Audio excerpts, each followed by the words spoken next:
সেনাবাহিনীকে নিয়ে আনন্দবাজারে প্রকাশিত সংবাদ মিথ্যা ও ভিত্তিহীন, জানালো প্রধান উপদেষ্টার প্রেস উইং।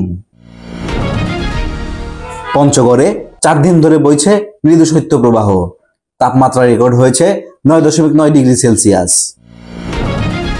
11 ঘন্টা পর দৌলতদিয়া পাটুরিয়া নৌ রুটে ফেরি চলাচল স্বাভাবিক। আওয়ামী লীগের লিফলেট বিলি, হকারদের সতর্ক করল আইন শৃঙ্খলা বাহিনী। আল্লামা দেলোয়ার হোসাইন সাইদের মৃত্যু মেডিকেল কিলিং কিনা, তদন্তের দাবি ডক্টর মিজানুর রহমান আজহারীর।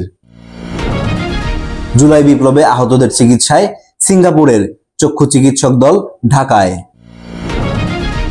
ইজতেমা এলাকায় মধ্যরাত থেকে বন্ধ হচ্ছে গণপরিবহন, জানালো জিএমপি। রংপুর ঢাকা মহাসড়কে ঘন কুয়াশায় দুর্ঘটনার কবলে 6টি গাড়ি, আহত 25। ক্রিকেটার এনামুল হক বিজয়ের বিদেশ যাত্রায় নিষেধাজ্ঞা। গাজা পুনর্গঠন নিয়ে হামাস নেতাদের সঙ্গে বৈঠকে ইরানের পররাষ্ট্রমন্ত্রী।